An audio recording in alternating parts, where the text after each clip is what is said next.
watching DD India Live, India's voice to the world. I'm Preeti Kaur. Coming up in the next 30 minutes, India and Mauritius to jointly inaugurate new airstrip and a jetty at the Agalega Island in Mauritius. Projects will strengthen connectivity of Agalega with mainland Mauritius and strengthen maritime security.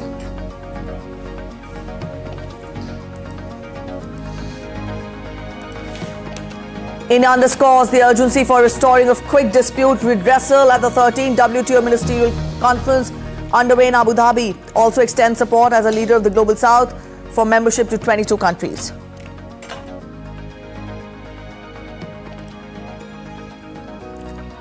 India slams Pakistan for raking up Jammu and Kashmir at the United Nations, says Pakistan has no locus standi to pronounce on matters that are internal to India.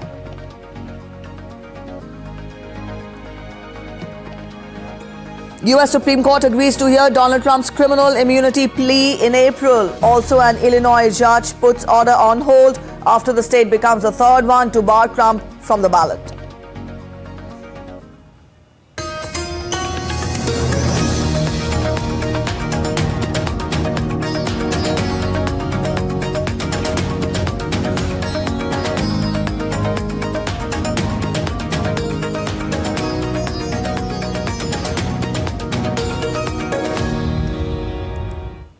India's Prime Minister Narendra Modi and Mauritius Prime Minister Pravin Jugnauth will jointly inaugurate the new airstrip and St. James Jetty at the Agalega Island in Mauritius on Thursday via video conferencing.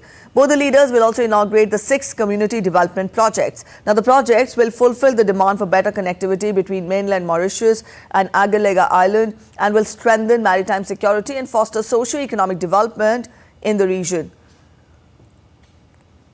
The inauguration of these projects is a testimony to the robust and decades-old development partnership between India and Mauritius. The inauguration is also significant as it follows the recent launch of India's UPI and RuPay card services in Mauritius on 12th of February.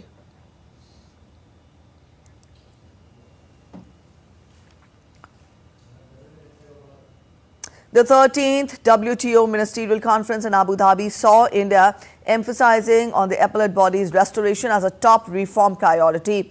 Commerce Minister Piyush Goyal led the Indian team. Meanwhile, Brazil's Foreign Minister Mauro Vieira echoed India's call for meeting sustainable development goals. The WTO is hopeful about progress, especially in fishing, agriculture and e-commerce. The 13th Ministerial Conference of the World Trade Organization is taking place in Abu Dhabi. India has emphatically called for restoration of the appellate body as a topmost priority of any reform process, along with effective formalization of the ongoing informal dispute settlement reform discussions among some members at the WTO. We've been looking at, and key issues for India is of course fisheries subsidies agreement, which is being negotiated now. So there was already a partial agreement reached in the last ministerial in 2022, but what we are now discussing are subsidies for overcapacity and overfishing. So for India there are key considerations, and we know the government of India is fighting on these. Echoing sentiments shared by India and other developing nations, Brazil's Foreign Minister Mauro Vieira underscored the significance of meeting sustainable development goals and addressing pressing global challenges such as reducing inequalities, poverty and hunger. Promoting a sustainable development too. For all that we need technology, those we do not have, so transfer of technology is very important. And we also express the same feeling from other developing countries, not only in our region, but in other continents too. The WTO is optimistic about advancements, especially regarding fishing, agriculture and electronic commerce during its Abu Dhabi Ministerial Conference. With Vinod Kumar in Abu Dhabi, Bureau Report, DD India. Extending its support as a leader of the Global South, India's Union Commerce and Industry Minister Piyush Goyal said that 22 more countries have applied for WTO membership and India will take a sympathetic view of their demands and will support them. Speaking on the sidelines of the ministerial conference, the minister said that the issues based on nations and world's interests raised at the conference.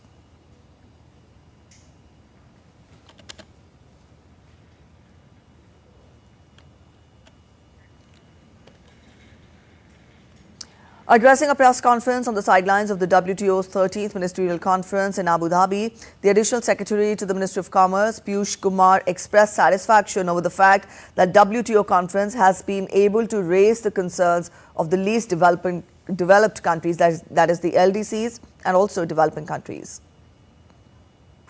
One thing which is important and which I think will go down in the history of WTO Ministerial Conference will be that this has been a pro-LDC and developing countries conference.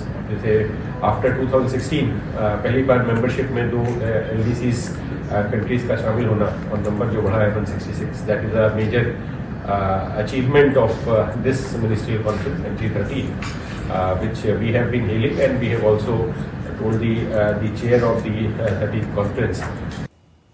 In a befitting reply to Pakistan, India stated that Pakistan has institutionalized the systematic persecution of its own minorities and has a truly abysmal human rights record, commenting on India, which is demonstrably making great strides in achieving economic progress and social justice, is not merely ironical but perverse. Exercising the right of reply at the high-level segment of the 55th regular session of the UN Human Rights Council on Wednesday, First Secretary Anupama Singh slammed Pakistan over terrorism.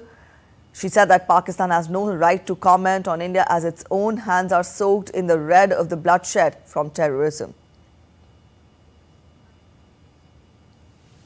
With regard to the extensive references to India made by Pakistan, we note that it is deeply unfortunate for the Council's platform to have once again been misused to make patently false allegations against India. We will make only 3 points. 1. The entire union territories of Jammu and Kashmir and Ladakh are an integral and inalienable part of India. Pakistan has no locus standi to pronounce on matters that are internal to India.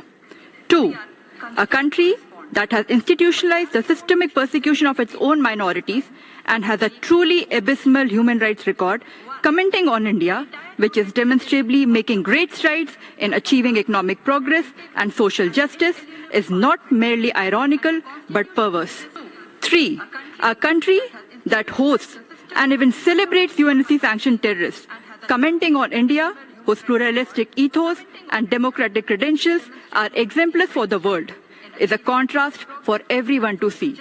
We cannot pay any further attention to a country that speaks while being soaked in red. The red of the bloodshed from the terrorism it sponsors around the world, the red of its debt-riddled national balance sheets, and the red of the shame its own people feel for their government having failed to serve their actual interests. Slamming Turkey, Anupama Singh said that the country should refrain from making any unsolicited comments on internal matters of India. India is exercising its right of reply in response to references to India during the high-level segment. Firstly, we regret the comment made by Turkey on a matter that is an internal affair of India and hope that it would refrain from making unsolicited comments on our internal matters in future. All right, coming up next, Bharat Text 2024, a global textile mega event showcasing India's rich heritage and sustainable industry. For more insights and demos from this iconic platform, let's take a look at Sujata Lochup's report ahead. Bharat Text 2024, a global textile extravaganza currently captivating global audiences in New Delhi. Well, the global market is affected by Indian textiles because they're absolutely amazing. We love the handicraft. Bharat Text 2024 is more than just a trade show. It's a dynamic, international industry platform showcasing exhibitions, knowledge sessions, and thought-provoking thematic discussions. Government-to-government G2G, business-to-business B2B networks. With more than 3,500 brands showcasing over 10,000 textile products, this exhibition has attracted over 3,000 buyers from across the globe. Last day was very nice and very good.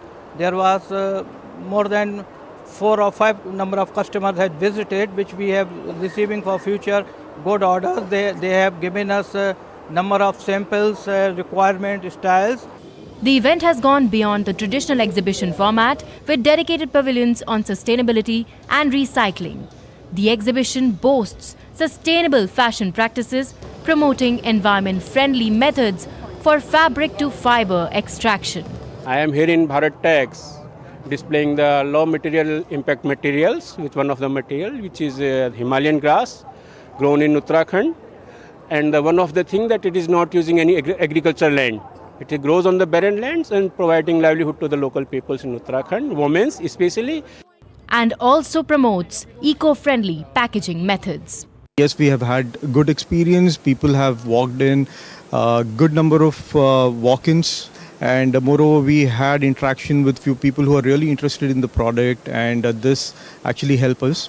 There are interactive fabric testing zones and master classes by craftspersons with rich traditions spanning over 3 generations. Electronic handloom है, ये बहुत easy होता है किसी भी viewers को बीनना.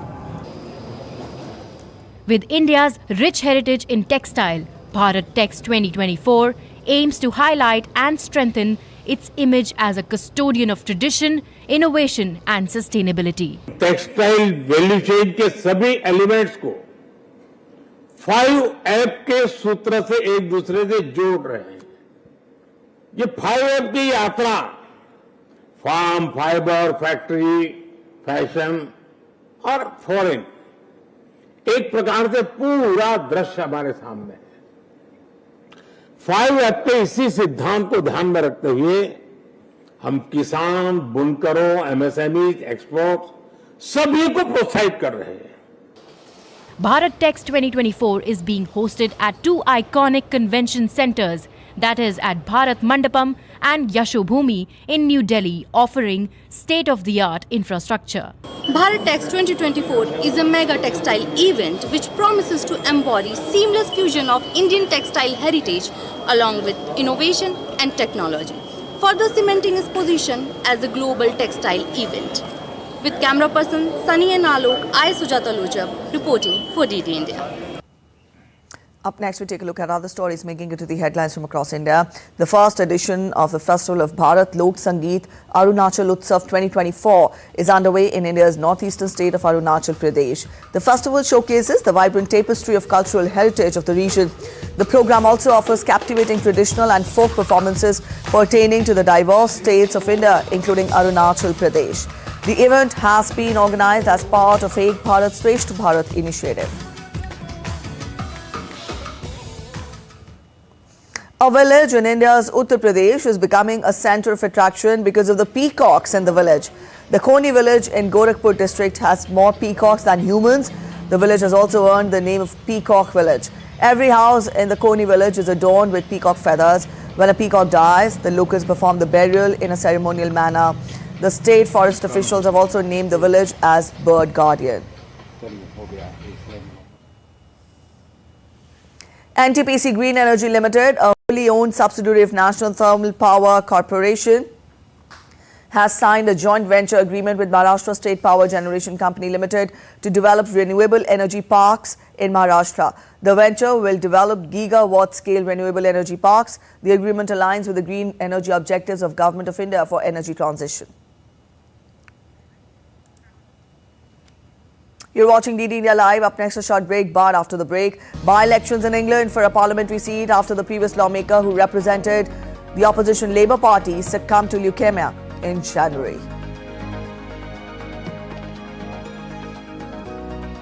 In sports, the Indian Cricket Board drops Indian batsmen Ishan Kishan and Shreyas Iyer from central contracts lists. It's 29th of February today. Did it stir your rationale? Stay with us as we decode for you the anomaly of a leap year.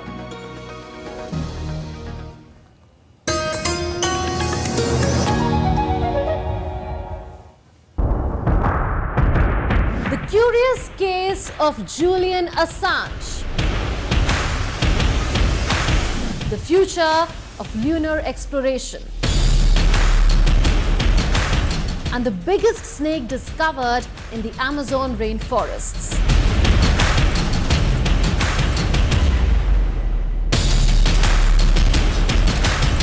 Watch Connecting the Dots every Friday at 8 p.m. IST on DD India.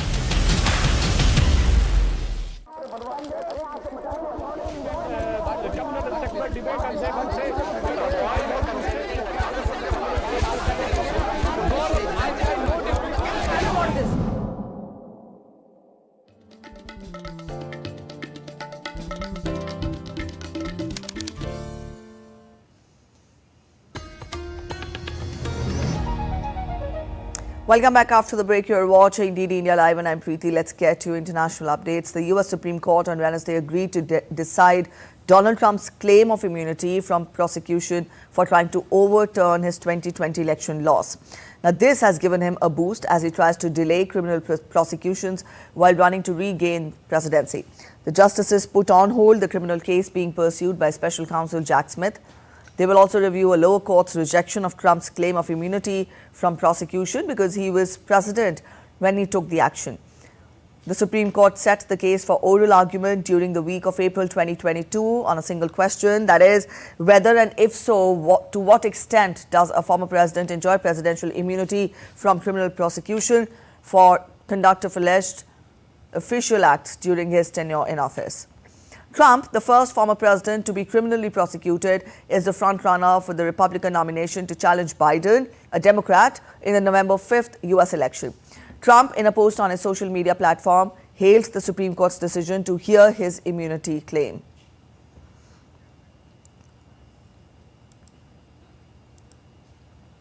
In a surprise move, a Cook County judge on Wednesday ordered the state election board to remove former President Donald Trump from Illinois' March 19th primary ballot because of his role in the insurrection at the U.S. Capitol on January 6, 2021.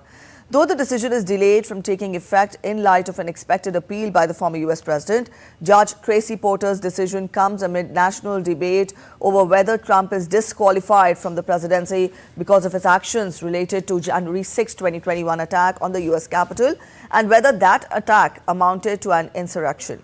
Colorado and Maine earlier removed Trump from their state ballots after determining he is disqualified. Both decisions are on hold while Trump appeals. The final outcome of the Illinois case and similar challenges will likely be decided by the U.S. Supreme Court, which heard arguments related to Trump's ballot eligibility on February 8th.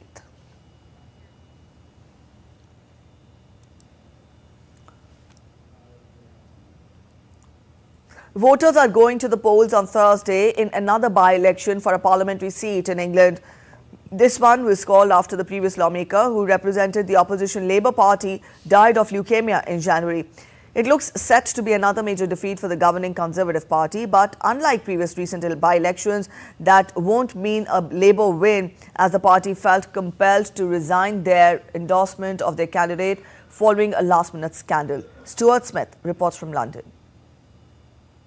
This by-poll, or by-election as it's known in the UK, is the third in 2 weeks. It's happening in Rochdale, part of northern England's largest city, Manchester. While the result won't change much for the governing Conservative Party, their candidate is highly unlikely to do well. However, the opposition Labour Party's initial choice, Azhar Ali, lost the party's backing after making anti-Semitic comments blaming Jewish media executives for critical coverage of pro-Palestine lawmakers.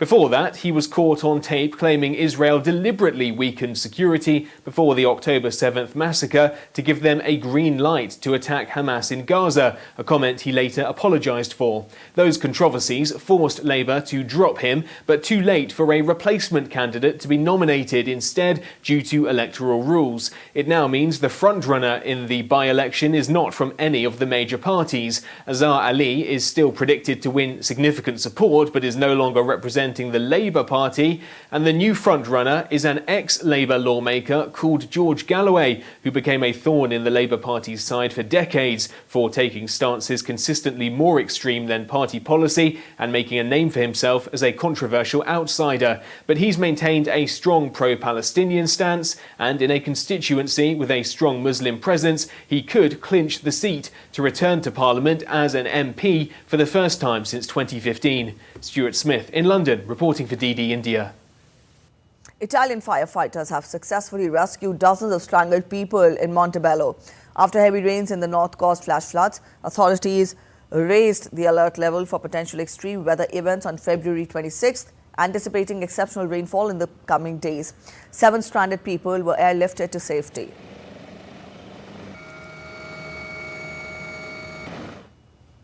Wildfire in Texas has scorched 500,000 acres since Monday, causing damage and destruction across the northeast of Amarillo. The Texas A&M Forest Service reports no reported injuries or deaths, but several smaller wildfires are burning other parts of the northern panhandle. Governor Greg Abbott issued a disaster declaration for 60 countries and directed the Texas Division of Emergency Management to activate over 95 firefighters. As of Wednesday, over 13,000 Texas homes and businesses were without power, with over 4,000 in the Panhandle region alone.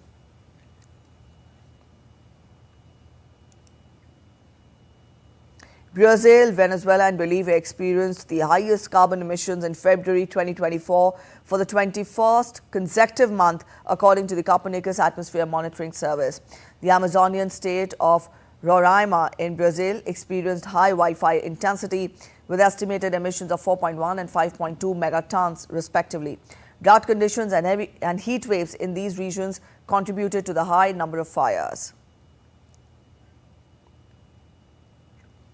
Thailand's northern provinces are facing toxic smog, with Chiang Mai ranking among the world's top 10 most polluted cities. Now, the city's provincial seat, Chiang Mai, is shrouded in smoke haze, making it difficult to see the iconic Doordarshan Mount. The city has identified 13 pollution hotspots. The high PM 2.5 levels are under investigation to determine if they originate from local sources or drift across borders from neighboring Myanmar. Recent northwesterly winds also contributed to the issue.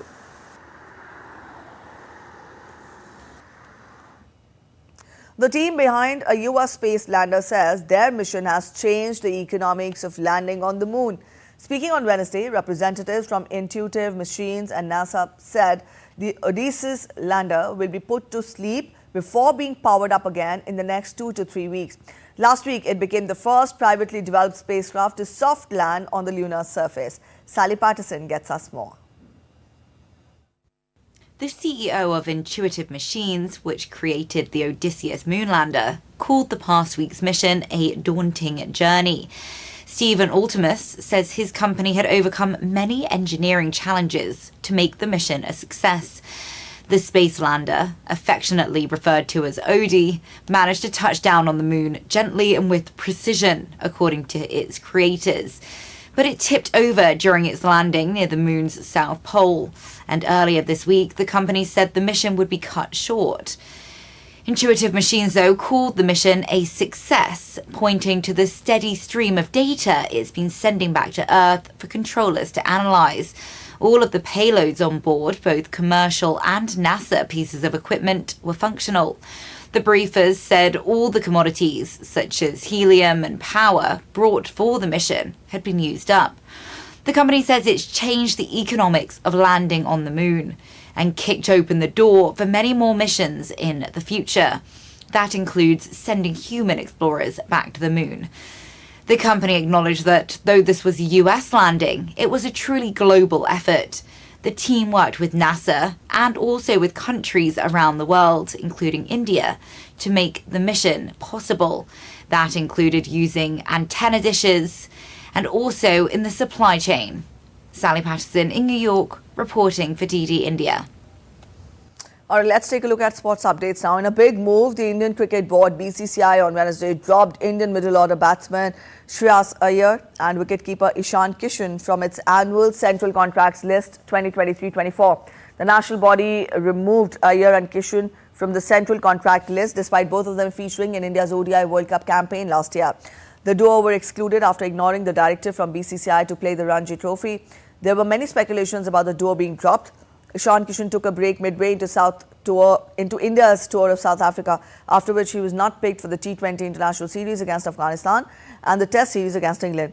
Shreyas Iyer was recently excused.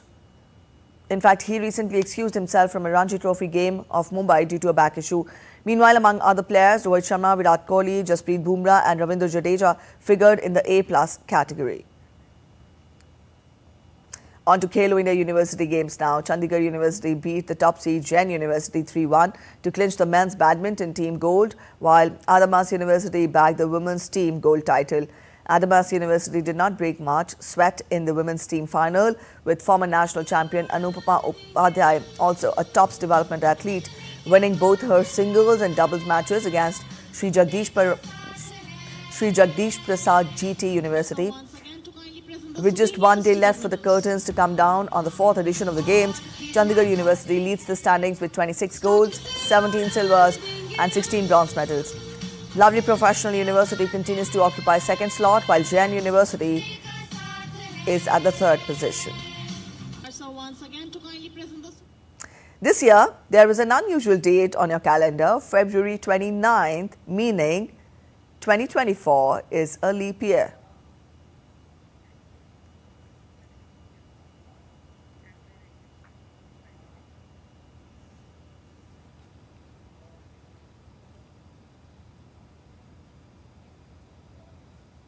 All right, that's it in this edition of DD India Live, but let us know your thoughts on the news of the day. You can connect with us on Facebook, X and also Instagram. We'll be back with more news as it breaks here on DD India. I'm Preeti Kaur signing off, and from all of us in Delhi, thanks for watching DD India Live.